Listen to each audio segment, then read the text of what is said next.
Good morning to everyone in the United States. Hello to everyone in Europe. Welcome to Project Europe's April Fireside Chat. I'm Olga Raluca-Kiriak, Project Europe Director, today with, of course, Lieutenant Colonel Michael Fazio, Project Europe Deputy Director. Before we get into our conversation and introduce our guest today, allow me to remind you that our mission has always been to bridge the gap between scholars and practitioners of irregular warfare.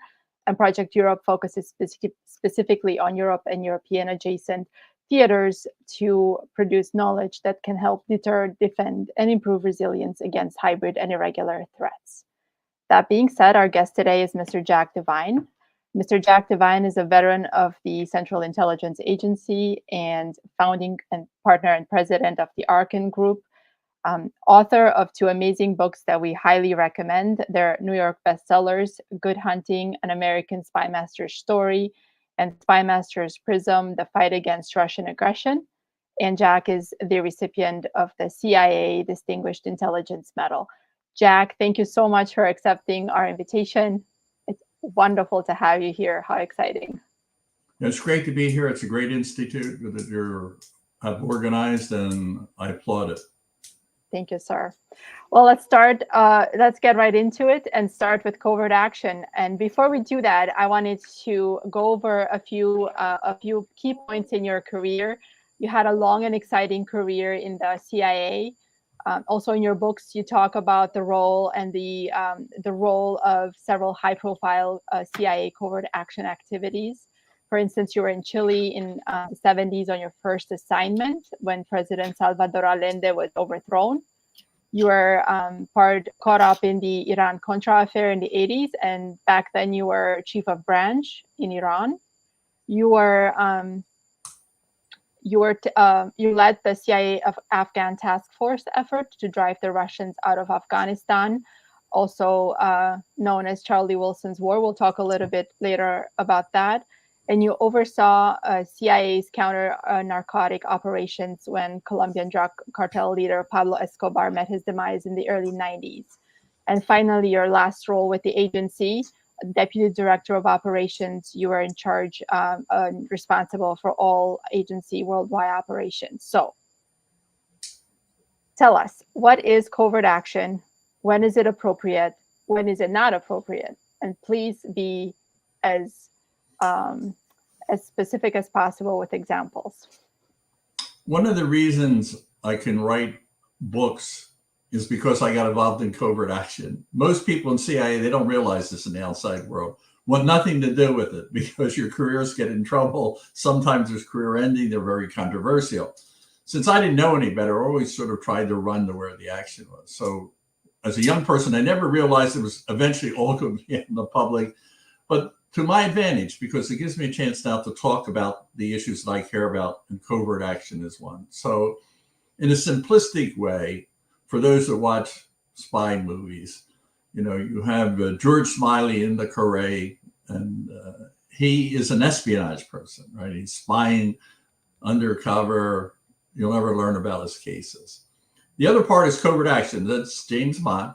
I used to really ruffle me when I would watch them because I would say, oh, this is so imaginary. Why this is really trivializes it. And then I realized everybody thought I was James Bond. They didn't see me or didn't talk to me. So I thought, why would you tell people that you're not all powerful and you can lead a building in a single bound and that you have nothing to do but run around the world and blow things up? So I'm a little more kind. I once met Sean Connery and we talked about it. He didn't have the same feeling when I described it, but it was a fun conversation.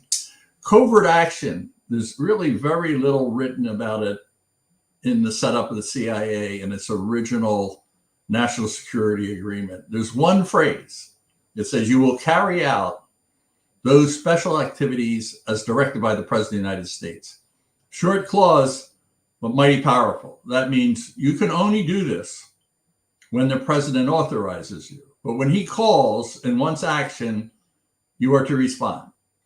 So the history of all the things that people are aware of, that's the action part. And whether it was in Chile trying to stem the communist growth there, or whether it was in Afghanistan to stop the the Russians and push them out of Afghanistan, or the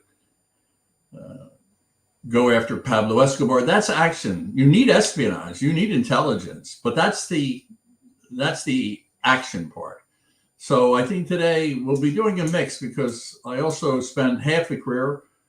Very little can I talk about, although I happen to be involved in two of the biggest spy cases in the history of the CIA. So they're published, and therefore I can address what makes spies tick and talk about the foreign intelligence as well.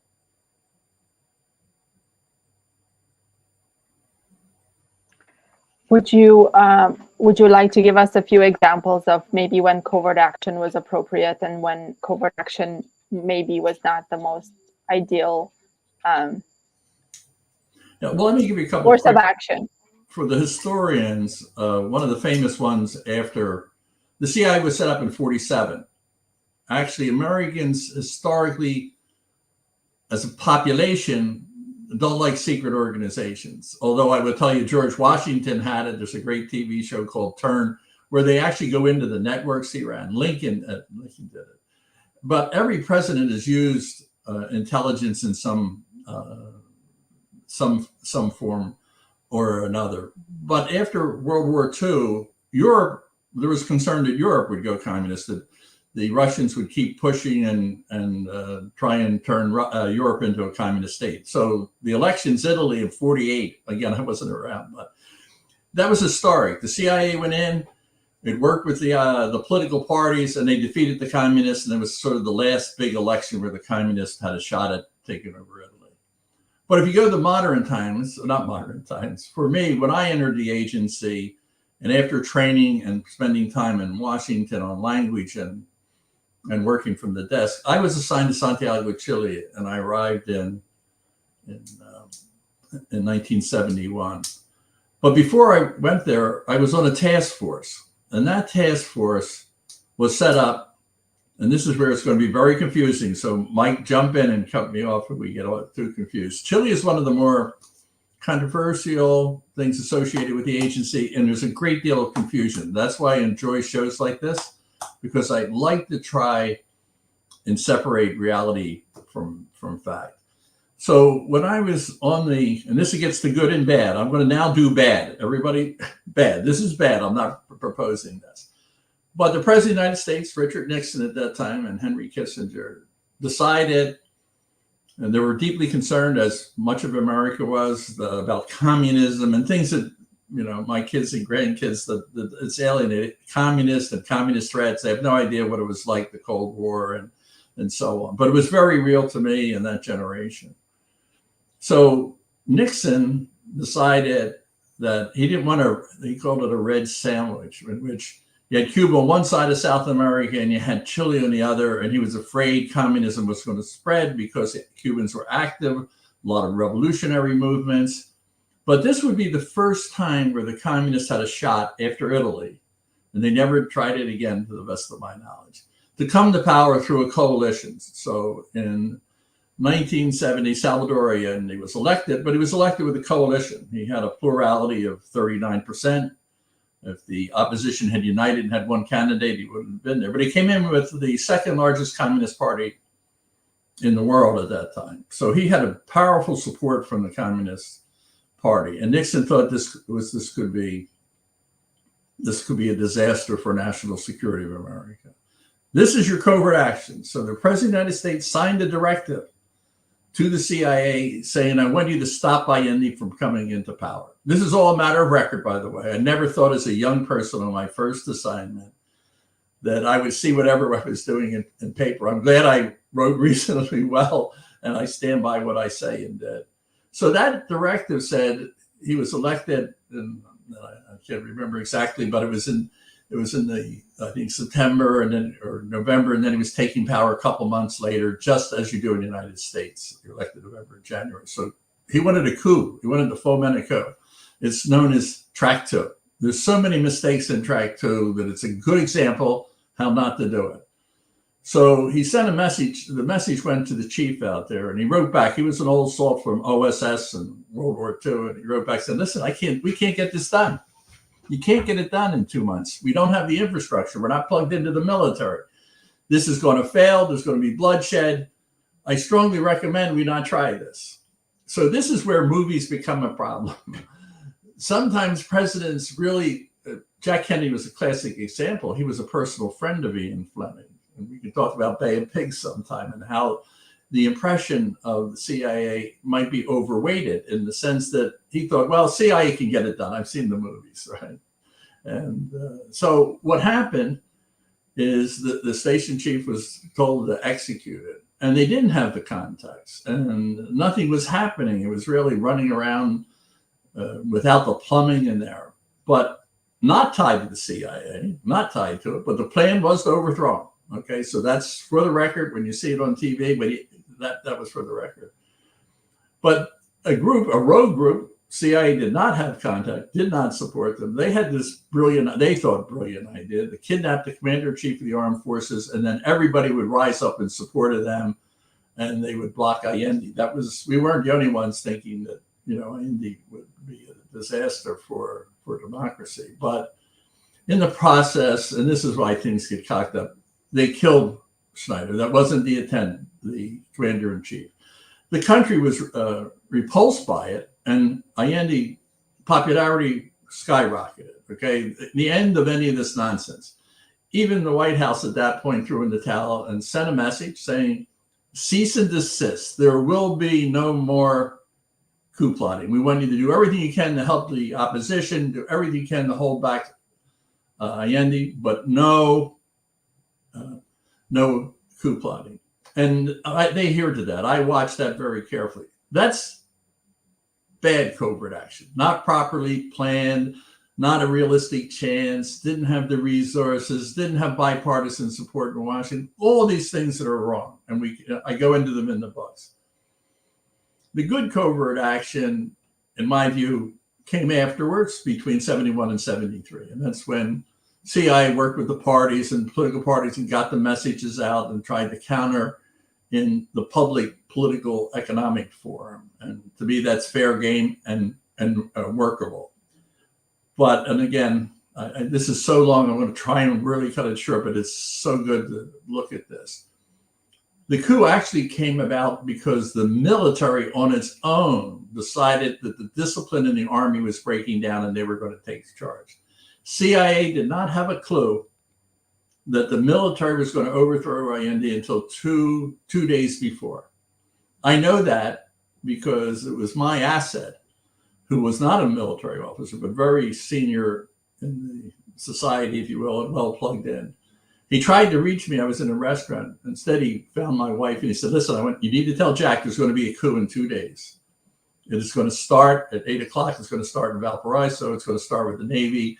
All the military is united. So when I found out what had happened, I went into the office with the chief and we sent a critic message. That meant a message that goes over all other messages because you're either having a war or a crisis of magnitude. That is the first time. So when you hear the CIA overthrew Allende, it's really about that first coup that was a failure.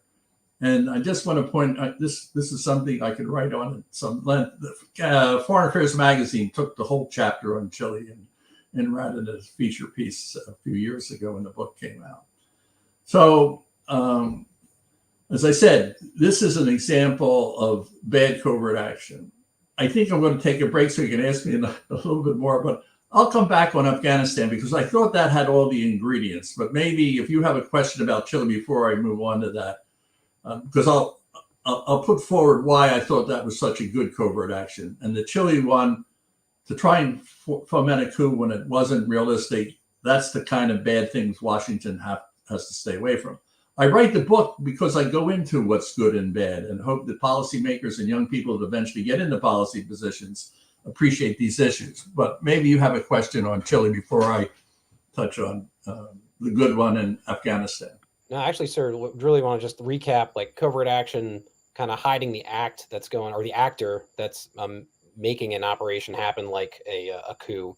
And then the president is the one who actually directs these kind of activities that you've kind of led. And then the good example and the bad example you gave, I think, are great. I think this sounds like the CIA is a very learning organization because you go from the bad failed coup attempt to seizing an opportunity based on the political situation. And it really like reminds me of modern day today. Like you said, it's fair game in the political sphere. Right now, we see a lot of foreign influence trying to influence our own elections. And it's really interesting. Do you have any comments there? So, I mean, a couple points here that you made, Mike, that I think are important. One, I just want to reiterate, you do not know of, there is none. There is no example of CIA carrying out a covert action that wasn't authorized by the President of the United States from 1947 on, and not in writing after about the mid-70s. So when you see it, you have to realize there is no rogue CIA. That is the President of the United States in writing saying, this is what I went on. I think that's one of the great confusions out there. You really have opened a hornet nest on Russia involved in our elections. Because what I don't think people realize is we have what was known as Moscow rules. Now, there's a couple different sets of them different people write about. One is if you're going to operate in Moscow, don't wear a Yankees hat, right? and meet in a cafe, and So there were operational Moscow rules, but there were ones that I considered much more important, and that was we had a gentleman's agreement that I don't think is written anywhere. There were certain things we wouldn't do, and CIA and the KGB wouldn't do. We wouldn't mess with each other's currency because you would destroy the world's economy. We started counterfeiting, and both groups had that.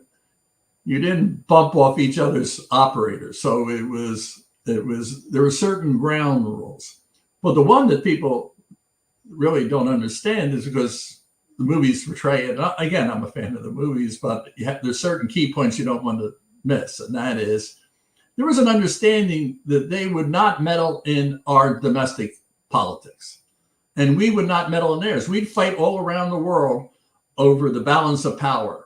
Because once you unleash working inside, you create a very serious national security threat that has to be countered. Now, there are one or two examples of both the rinky-dink things that may have happened, and let's not draw on one that has no relevance. So what he did in the 2016 election, and it's a new world we live in with social media, and we'll get into, I'm sure, all of this. They decided, when I saw what happened, it wasn't about the conspiracies and collusion. It was the audacity, not that they were collecting information or operating. I mean, there's plenty of record where they operate in the United States than we do. That's what they're the main enemy. They're our main enemy. And now we can expand that to others. But what they weren't just collecting information, they were trying to influence, the election.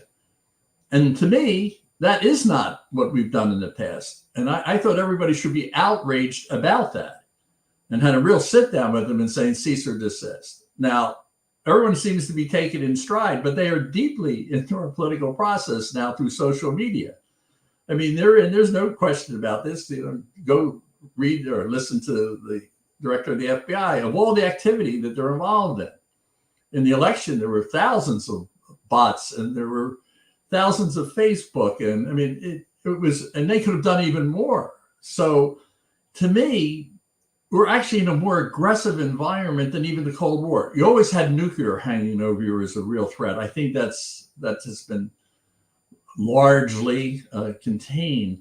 But I think there's a more aggressive activity, and that's the theme of the second book. I think Putin has really upped the ante, and I think we're more relaxed about that than I think we should be. So when you ask me what was important about the elections, it's not like we're fiddling in their elections, okay? But how are we going to respond is a big issue. How do we respond to the cyber world in this environment? And that's where policymakers, and Congress, you absolutely need Congress behind you if you're in the operational business. And we can talk about that separately. No, that's a great point. I think drawing the conclusion that in the old Cold War, where it's capitalism versus communism, the gentleman's rules were kind of established. You can go to other countries and meddle around with what's going on. That was okay. But in this world where it's democracy versus autocracy is what it seems like, they're no gentleman's rules agreed to, and new technology has really created new ways in which foreign governments can get their tentacles into the populace of really the target, which is the United States. And I want to talk about Iran, China, and Russia, and directly and just challenging real quick, the order. I started to interrupt you. You said democracy versus autocracy. The key for democracy are elections. So let's remember that, coming back to Jack's point, why we maybe should be a little bit more outraged about this. Sorry, Mike, to cut you off. No, absolutely. I mean, before we jump into Russia, can we talk about Iran first? And I want to highlight your Wall Street Journal article from October 2023, where you identified an intelligence failure by both the U.S. and Israel because they really failed to predict or defend effectively against the Hamas atrocities that occurred on October 7th. And can you elaborate on how we might have gotten that situation wrong and where we may be failing today? I think it's symptomatic of what I want to say about the new world we live in. And I'm going to get right to that. But I just, in that same context, capping off what you were saying on the Russian issue, policymakers are struggling with this today. I mean, they have to, it is very complex how you deal with cyber. How do you counter it? These are huge challenges. The second part, this is all because of technology. Thank God for technology. I always tried to press it. But there's a downside to it as well, and that is you're developing those technology, so is everyone else. And now you have this new world of social media, the covert action. Before you would have to hire 10 people to go out with a sign. Today, you can sit at your desk and be anybody. I'm sure there's people on YouTube out there already sending out that I'm part of the deep state or something. The ability to influence things and sit in Moscow is kind of mind numbing. So we're trying to deal with it. But the big issue on Iran, okay, and it is impacted on how you have to operate.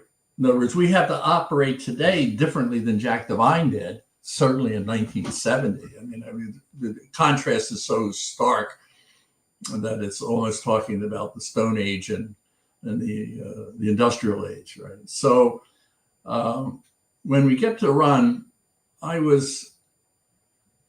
I've been pushing a theme. It's in the books. It's all the books. I've been nattering at my friends at the ACC and elsewhere. You need to re-emphasize human sources, okay?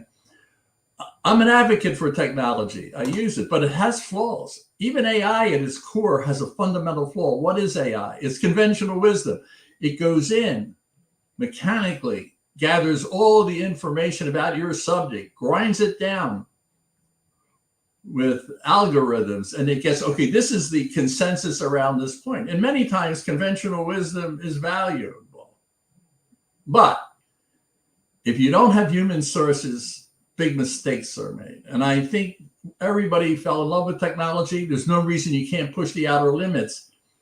But if you turn your back on human, you have a problem. So leaving aside the atrocities of the Hamas attack, but just looking at it from a pure intelligence issue, the Israelis obviously missed it. There's no question that they weren't ready for it.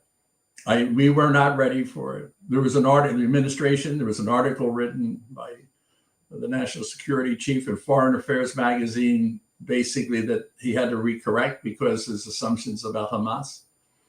So you need human sources. There must have been 200 people that had some decent understanding of what was going to happen on October 7th. You can't mobilize and have all of those things done without a lot of players. And yet there wasn't, ipso facto, to me, I'd seen no demonstration that they had advance warning. Now, there is a report that they talk about that came in June or July and alerted them. But my understanding is that's a technical report. So you get a technical report, you can't rattle it and say, I want more information from you. You have to wait for another opportunity. So they didn't take it. It was contrary to their conventional wisdom and what all the technology was saying. And therefore, this is more gibberish and talk. It didn't say when, where, how. So what I said in the op-ed in the Wall Street Journal was, one of the failures is conventional wisdom. You've decided, you in your room with your gang decided this is not going to happen because you all believe you read The Economist, you read the New York Times, and you all decided that this is not going to happen. The problem is Hamas is sitting there saying, "Oh, we got a different plan, and we're not going to be in your AI world on this." So, and this is the shortcoming. So I said, you must be careful. The second thing, which I'm sure my friends don't like, I don't think people understand, intelligence is a business, and you invest money in a business. So if you look at the huge budget, that defense budget, and you start to look at how much do you spend, right, on CIA personnel to collect human intelligence, that they're the actual collector. They're out meeting a spy face to face. And if you take all of CIA's, you take all of NATO's, and you take all of Israel's, you can't staff one aircraft carrier. I mean, you don't have enough staff to run the ship. Now, if you think about it, say, well, wait a minute. We got armies in all those countries, and we're spending all this money. That's your human commitment, right?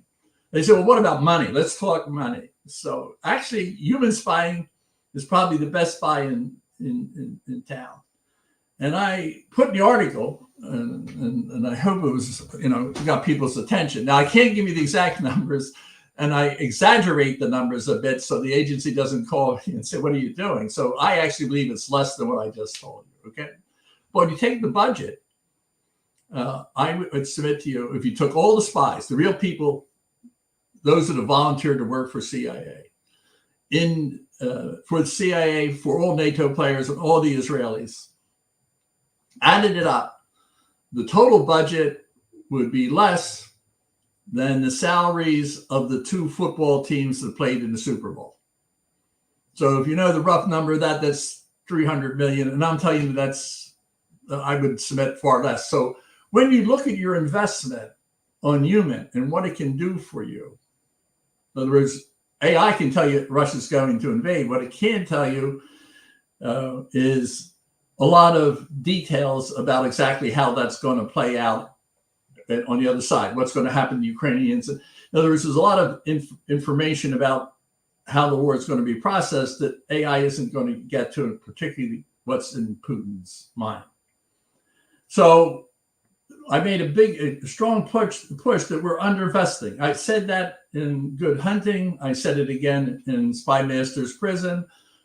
And when I wrote Spy Master's Prison and it came out in March of 21, a lot of my colleagues said, Jack, why are you writing about Russia? It's all about China. I said, look, it's never all about any place. The CIA as an intelligence unit has to be everywhere. It has to have human sources. And, so people didn't pay attention. 10% of our budget was being spent, intelligence budget, on Russia, right? In the old days, it was 70%. I would say it shouldn't be 70% because China has become a bigger player. And this is the last point I wanted to make in that op-ed, Wall Street Journal op-ed, a couple pieces. The third piece, I taught school, so I feel like when I write, and today is part of the reason I'm attracted to it, is an educational experience. So I'm going to tell you what I think as a teacher, having practiced it, what are some of the shortcomings when you analyze this. In the old days, you showed up at a place and you had the printer down the street print out a card, your name and a phone number, right? And you could pass yourself off as that person and no one would ever know. Today, we are so sophisticated. When I say we, everybody in the business, from the Bolivian intelligence service to the Russians to ourselves, is collecting so much information. The ability to move clandestinely and have a cover story that is sustainable is a huge challenge, The second thing is, you could be trained. I was trained to how to avoid surveillance, right? And how to dry clean yourself, and how do you know when you're under it? And in the more difficult places, there were tricks like how you go around a corner and roll out of the car, and your wife continues to drive, and a pop-up of you, and you go make a meeting. You cannot do any of that today because you get GPS that knows where your car is. They don't have to be following you on the street. They have a drone over you. I mean, people need to look at operations differently and have new models. And that's what I was saying at the end of the bottom line. The event itself is a major event of decade, if not several decades, the attack in Israel. But it demonstrates the weakness. I think the Israelis, when this is over, I think they're very good at that. They will, after the politics are behind them, will diagnose it and come up with the right solutions. That we're never going to have this again, where we're going to be caught flat-footed. And I'm saying, the CIA didn't have its sources that said the very first response to the U.S. was, we don't know whether Iran was involved. Later, the tone changed to Iran didn't start it, which that's a big nuance between where you winning, knowing, helping before or after, and did you start it? Okay, maybe they didn't start it, but I think, and I'm glad you did this, that the importance of human, I'm finding it coming back in the private sector, and I want to stop on this part. If you want to ask me a question about Iran policy, I'd be glad to do that.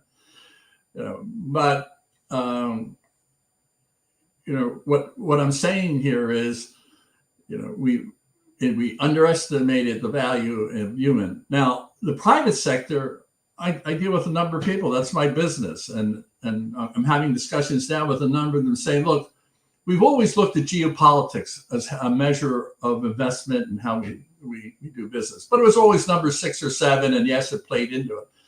But today, geopolitics has so much of an impact. Take the Israel-Hamas struggle. That is going to have broad-based economic impacts. And what they're saying is our models, the ones we learned at the university, is no more valid because we're so saturated with information. We have so much information. We're having trouble getting a fix, an unbiased fix on what's really happening in places. So what I think we need to pay attention to is the private sector. It's about the bottom line. If you fail, you're not going to do it. If you succeed, it's because you've done things. So they're looking at how do they improve their understanding of a political problem, an economic problem. And they're looking at how do we get that information. And I think there is soul searching in the intelligence community around the world about, look, it's so hard to do this, to change the way we've always done it. And there's resistance in it. But I think this recent event is bringing home the fact that there has to be another approach to how you collect human. And I'm going to leave it at that. So I think this is an important subject for your audience, which, are interested in irregular warfare and the role of intelligence, is that you want to make sure you're not working off old models. No, that completely makes sense. And I think you bring up a great point of, hey, I think we need more human intelligence, but it's becoming more difficult because of things like ubiquitous technical surveillance and the inability to pretend to be somebody else like you were able to do 40 years ago.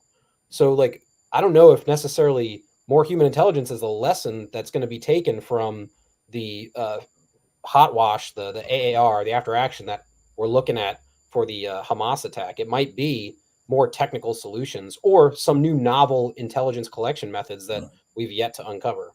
The attraction of technology. I'm sorry. You want to say something? But okay. People like technology. Why? It's finite, it's gadgetry, it's eye-popping, right? And it doesn't get you in trouble generally, right? Oh, human. Okay, we're going to do covert action. Oh, God, that's a nightmare. People, I said this at the very beginning, people don't really come to, and Americans particularly, the idea of spying somehow. One of the secretaries of state said, oh, gentlemen don't spy. Don't read other people's mail. Now, later on, when the war started, he decided, well, I'm not a gentleman anymore. But so there's this resistance.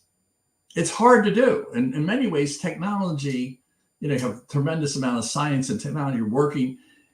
In the human side, you have to get down in close, hand-to-hand combat, if you will. And not everybody wants to do hand-to-hand combat. So there's going to be a natural resistance to over-investing. And let's say I had my dream, quadruple the number of human spies. You're going to ask me, well, Jack, where do we put them? How do we put them? And you also have to change what you're collecting. It doesn't, you no longer collect just the terrorist over here. You have to, and for targeting purposes, you're going to attack that person, right? You now have to find sources in the old world where they're in this office and that department of a government and over here. And I think the Israelis are going to have to look at, you're going to need some of those human sources to tell you when, the gas station is being loaded all on a particular week with extra gas because all the motorcycles or whatever. You need to have that. It's hard work. And there's a resistance to it. So I think you're going through, and Mike, I think this is a good point. As they do the scrub, there's a built-in thing. I don't want to change the way I do things. It's always worked. It's good. I think we're at a seminal point where, there has to be big thinking around this issue. And if we don't, I promise you, some other government is going to do it. We will be on the short end of the stick of this. Well, I would say that the Russians obviously are very busy in human, and Chinese, and we can talk about that later. Yeah, let's transition over to Russia. Some questions there on, man, why do you think Vladimir Putin invaded Ukraine so overtly when he seemed to find some success with his little green men and kind of eating away at eastern Ukraine and the Donbass when he was working through that in a covert manner?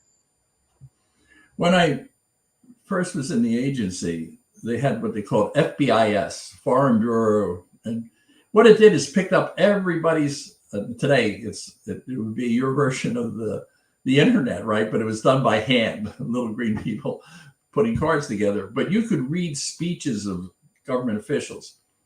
And just because it wasn't sexy, it wasn't a fancy gadget or a James Bond, it never got the weight it deserved. But I think if you follow Putin and you read what he says, you need to listen to him. You can't sit in that back room and say, we think this is what she thinks.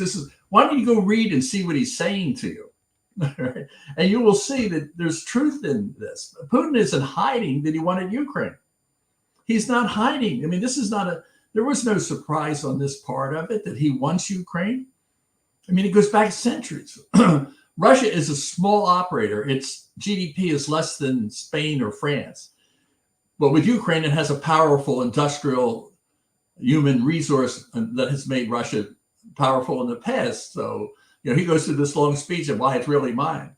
We're not listening to the guy. Now, there was one thing that was in the New York Times, which I found fascinating. It was an op-ed by some guy. And he was a linguist. So this is why FBIS was good. They were actually translating from the native language, right? And he said, what I found interesting is when you listen to Putin in Russian and you look at the language, his language is the mafia type of talk, right? In other words, it doesn't have that smooth, not smooth, it's a tough guy's mafia approach to how you fix problems. So when you say you look into his eye and he's a gentleman, I can charm him, well, tell that to one of the mafia dons, Gotti in his day, and say, listen, I looked at him and I'm going to convince him to get out of the drug business. So I think coming to the point, that was not a surprise. He wants that. He wants more than that. And one point that I think people don't understand, he was a KGB officer. He wanted to be one. He went and he was 17. I think they turned him down, but then they brought him in. That's what he wanted to be, a KGB officer. And he was in Germany, East Germany. And again, people get confused with the East Germany and West Germany. The young people didn't even know they were divided. I happened to look up because I was in Rome, because I was interested in the World Cup, who played in it. And I said Germany and Argentina. And one of the kids looked it up real quick. He said, it was West Germany. What was West Germany?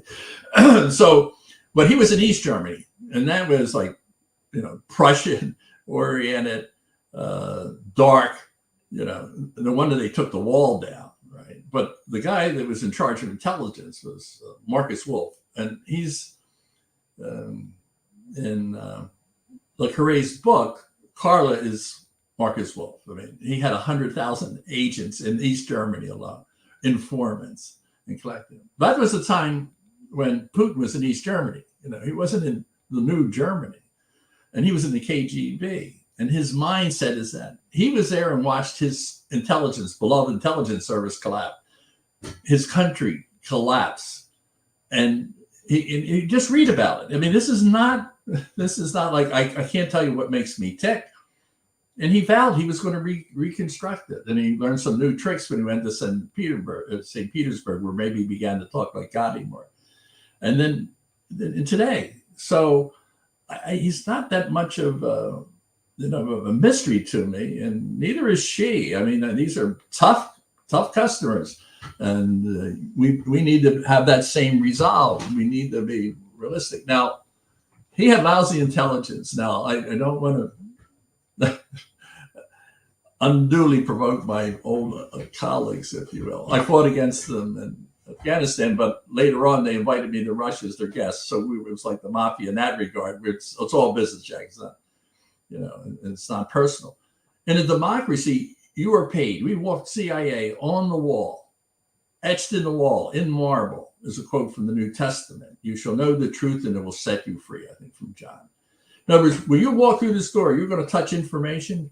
Don't give me anything but the facts, the truth. That's your job. And I grew up with a generation of analysts that when I would edit something, I even wanted to put a comma. It was politicalization. So they were very sensitive about telling the truth.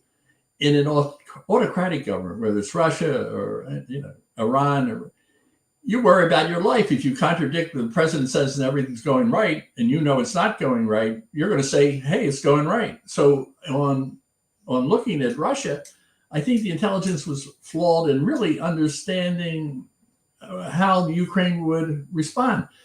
If they had just read my chapter, they didn't have to go any further. I said the Ukrainians are going to fight to the last man. I made a trip out in 2018. I came away, the Russians are coming. And this is going to be a really nasty fight. But I underestimated the Ukrainians or the nature of war, because I thought we'd end up in a long, protracted paramilitary, fighting there like Afghanistan. And the truth of the matter is, when the Russian army showed up, it was much worse than I anticipated. I think everybody had no idea what a ragtag army he had. Now, he's working on it diligently, but, Zelensky was offered a plane ticket. Come on, we'll take care of you. Get out of there. Well, maybe we can do a resistance effort. And he said, "No, I'm staying." And no one thought the Ukrainians would hold the line. Yeah, I'm pretty sure the quote was, "I need ammunition, not a ride." But that is a great point. Like the truth that is told in a democratic government where your elected officials are held accountable to their constituents makes more sense than an autocratic government where people just fear for their lives and they're going to feed whatever falls in line with what the boss wants to hear, as opposed to the truth. I think that's a great point. But here we are, still two years later. 2 years later, Ukraine has not seen success. They absolutely have defended themselves quite well, but the war continues to grind on. So there are still things we need to do, no less than Congress passing some of the supplemental and getting some more security assistance over there, whether it's from the United States or other Western allies. But in the 1980s, I want to just draw a parallel here between your experiences in Afghanistan and what's going on right now in Ukraine. You ran a CIA Afghan task force that was set up to drive the Russians out of Afghanistan. Today, we're looking at Russia invading Ukraine. And what are some of the Stinger missile equivalents we've given them? The Javelin, for example, to kill tanks, just like we gave them Stingers in the past to kill helicopters for the Mujahideen. Can you tell us about Afghanistan and maybe some of the lessons that we could apply that you learned to today's fight in Ukraine? If you're going to support a nation, you have to have a common objective. Do not do anything where the people do not want to fight themselves. Do not try and force feed an operation. Do not try, for the minds and hearts of people and try and convert them in Vietnam to become North Vietnam or North Korea. You have to have people that want to fight. What did you find in Ukraine? They far exceeded what anyone's hope was in terms of toughness, sacrifice, fighting. Same thing with the Mujahideen. They love a good fight. It's just built into generations of it. You're messing with some really serious people, but they can't do it by themselves. And this is where the CIA can be, and the U.S. government can be very helpful.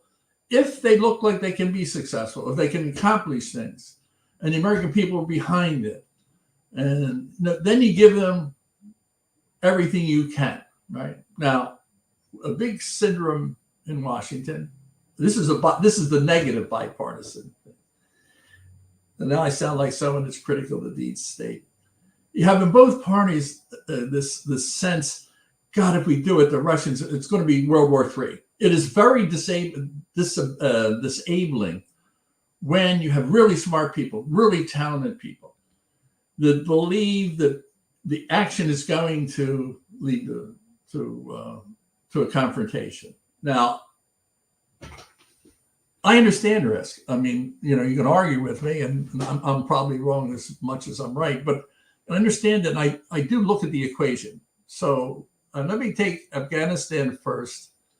And a very concrete example. You whimsically mentioned the Stinger, but I have to tell you, and I think few people, I don't think the Russians had this intelligence. I don't understand why they didn't. The Afghans were losing. I mean, they were having problems, just like the Ukrainians are starting to have, right? And we've been in there in covert action since since Khomeini came to power, right? So we were having trouble on the battlefield, and there was a movement in Washington within the White House and the policymakers. Look, how long are we going to stay in Afghanistan? You know, is this going to bleed them to death? And Reagan made a fundamental decision, and I was a benefactor of that decision, if you will, from an experience point of view.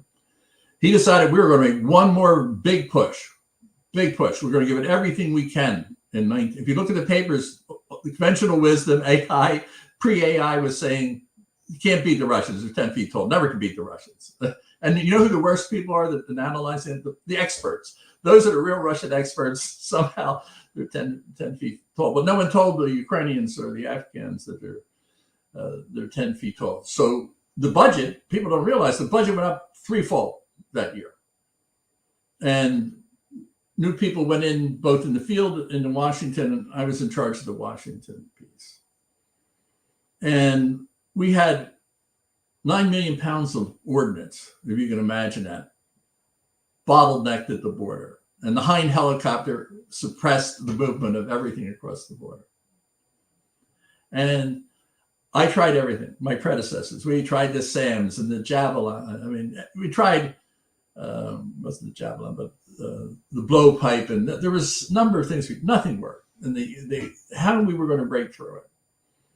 So, to the best of my knowledge, well, not the best of the director of CIA thought the World War III would come from this if we put the Stinger in. The policy paper that people were there, but the people in the White House actually thought it was necessary. So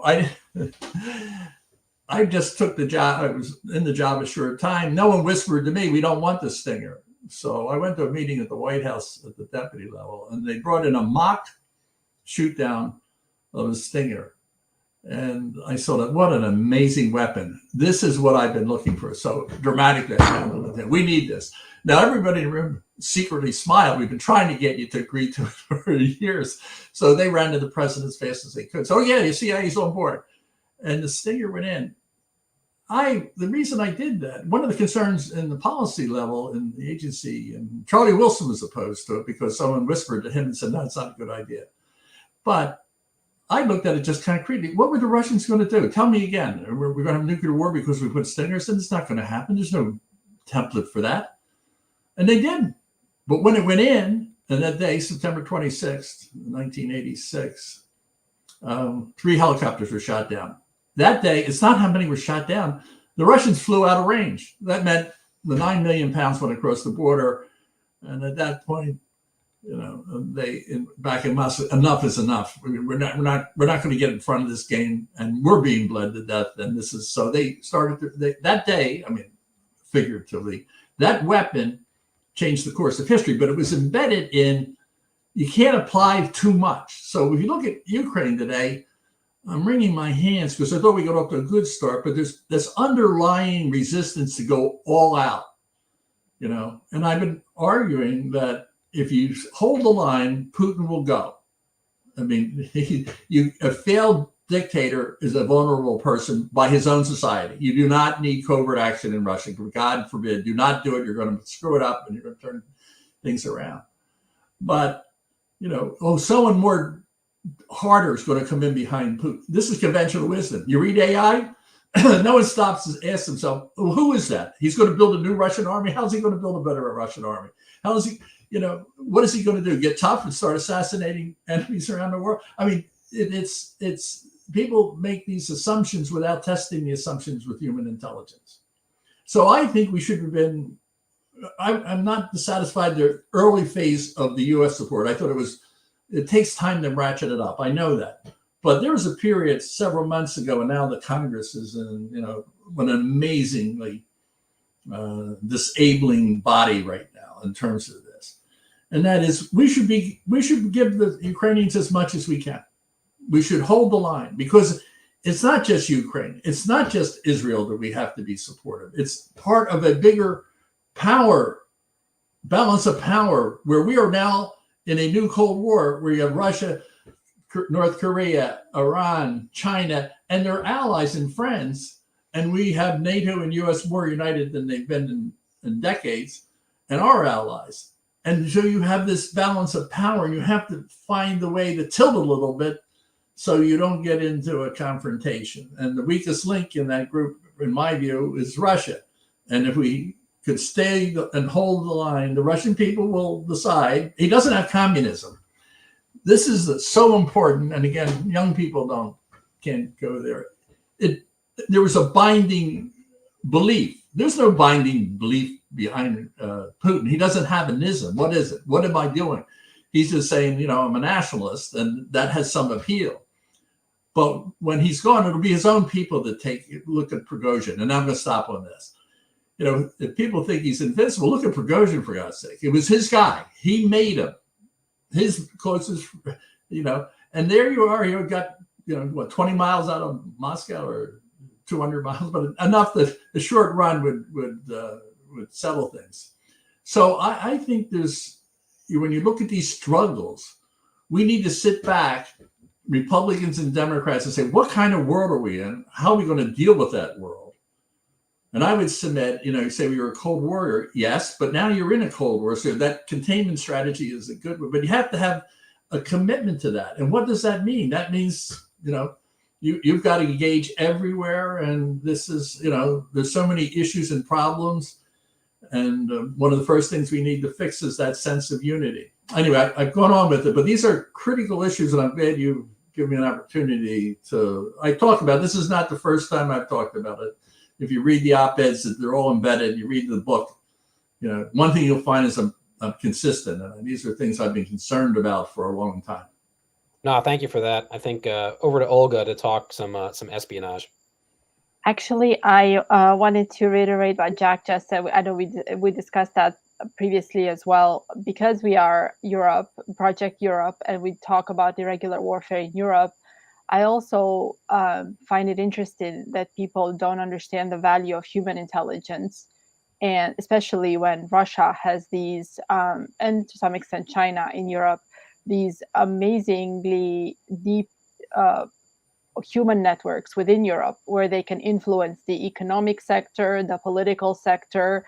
And the second a specialist comes out and says something that is, very much about them, they go to this compromise technique just to get rid of anyone that has a voice that speaks about how they operate in Europe. So I think, speaking to what Jack mentioned about a new model of human intelligence is still key. We just, I think, need to do a better job at understanding how we can counter that today. But speaking on human intelligence, I was hoping that we could also talk a little bit about counterintelligence. Jack, you have actually known two people that have hurt the United States significantly. One was within the agency, Aldrich Ames, and the other one was within the Bureau, Robert Hansen. So if you could talk to us a little bit about the importance of counterintelligence, especially in Europe now, coming back to these networks of influence that Russia and other enemies of the US have built throughout Europe and even globally. I think that's a great segue. It's not going to feel like I'm segueing with you because I'm going to go back to the last part, but it actually comes to exactly the question you have. So I'm not as, I'm trying to find a nice word, like that I'm not a rogue here. I'm not wandering away from you. But one of the things about human, if you look at the meddling in the election in 2016, as a CIA guy in all my career, I really didn't know what everyone else's politics. You could guess.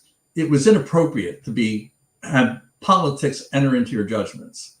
And that was the know the truth part. And now what I'm going to tell you is I'm trying to do that again. So I'm not really talking about the candidates. I mean, that's someone else to deal with. I just want to look at what happened.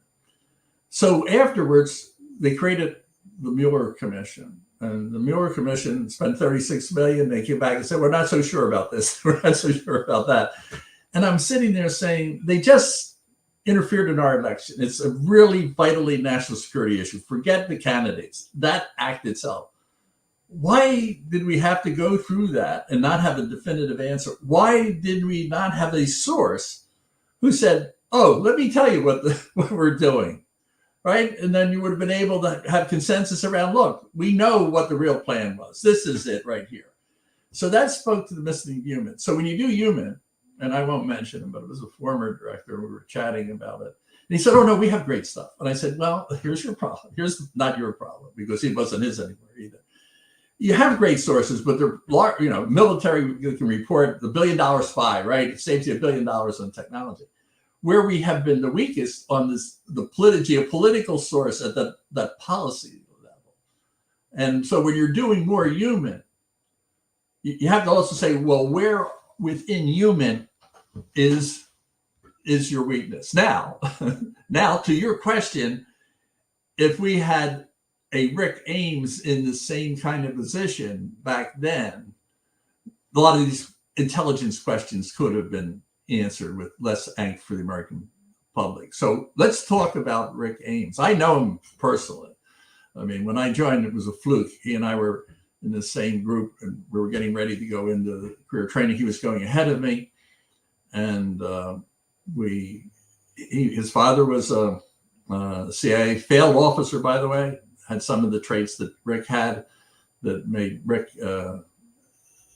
uneven. Some things he did well, others were terrible, and I can define those for you. But we socialized. I went to his wedding. He was a diehard counterintelligence guy. He really was anti-Russian. That's where he started in life. Okay. And we exchanged books, and he gave me a book called Coffin for Demetrius. And it is a double agent, triple agent in Turkey, and it's a famous book. I gave him one called The Psychopathology of Leadership, written by a psychologist in Cambridge or somewhere. And years later, after he became a spy for the Russians, I was at his apartment in New York, and he went over the bookcase, and he pulled the book off. He said, Jack, this belongs to you. I should have had him sign it, because I could put it on eBay and sold it for God knows what with the spy's signature in it. But what happened to him in his career is he specialized in Russia, learned Russian, not fluent, but enough that he was valuable to the Russian division. But he was one of these people who had a big sense of himself and his intelligence. And I would say he's smart, but I was surrounded by a lot of really smart people. It wasn't a distinguishing trait. But he was fundamentally lazy. He did what he liked, he didn't like. So his career didn't prosper. So he decided the system is against him. And he also had financial pressures from his wife. And again, we can go into all of these details. He drank too much. The medics said that he wasn't an alcoholic in the sense that he could give it up, but he drank too much and did the same things whether he was an alcoholic or not. So he could go off it for brief periods of time. But one day he sat outside the embassy, had a legitimate reason to go into the embassy because of the job he had. And so the FBI was tracking him, and they could see him go in, but no one made note of it because, that's him just going in. But one day he walked in, he thought he'd give them a little information and give $50,000. And they gave him the $50,000. And when he came back, I think it was the second time, he gave them the identities of 11 CIA assets in the Russian system. Political figures, foreign policy figures, spies. He turned them over, and they executed. I think it was 10, maybe, and I think there's some, whether 10 or 11 is the issue, but they were all executed. So they had somebody, and he was working in what they call Russia House. It is where all the darkest information we have about what we're doing in Russia. And he was in that office and was working for the KGB, and for about several years before we caught him. So that's Rick Ames, and it's someday we could talk about Kim Philby, the famous British spy. Philby actually had policy access because he was considered to be one of the next directors of the British intelligence. And what are the motivations and the traits? But they do so much damage. They're so valuable in determining the enemy. So we have had our successes, many of them, and they're all. I actually go into.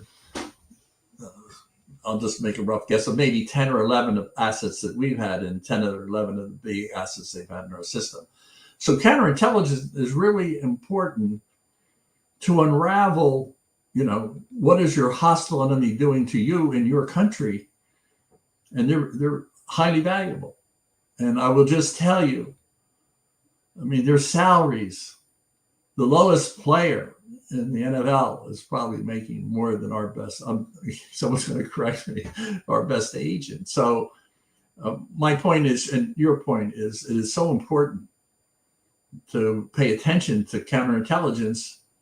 And your best counterintelligence. Here's one of Jack's favorite tips. That's in the book. I have some lessons.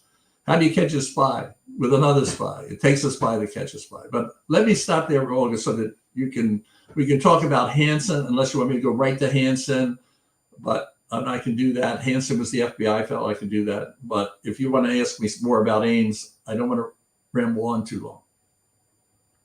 I think you highlight the damage just one person can do to an entire network of good intelligence collection that we have, which is great. I think that kind of encapsulates the human and the counterintelligence kind of points that we wanted to hit. I also recognize we're coming to the end of our time here, so I want to ask just one last question that you can kind of summarize and bring everything to a close before we end here. It's what is the one thing that keeps you up at night? My grandkids. I actually had a question. It was on Time Magazine when the book came out, and I told them the story of how you tell your kids. Like James Bond never dealt with. How do you tell your kids you're a spy, right? Spy master.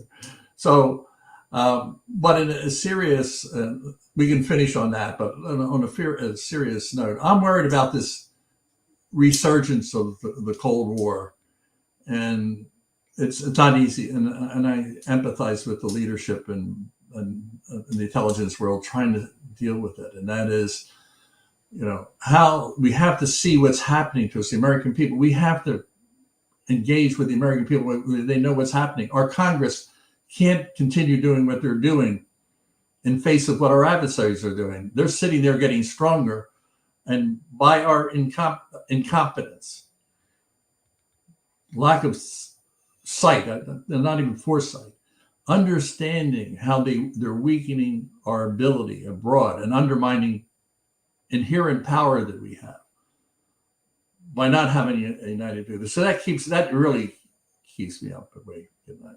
No, and that's the kind of world that we're making for your grandchildren, sir. Like that. So let's finish. Can we finish on a happy note? That's such a bummer. Let me tell you what I did with my children. Okay, can we do that? We'll finish this way so that people think that we can take life in stride.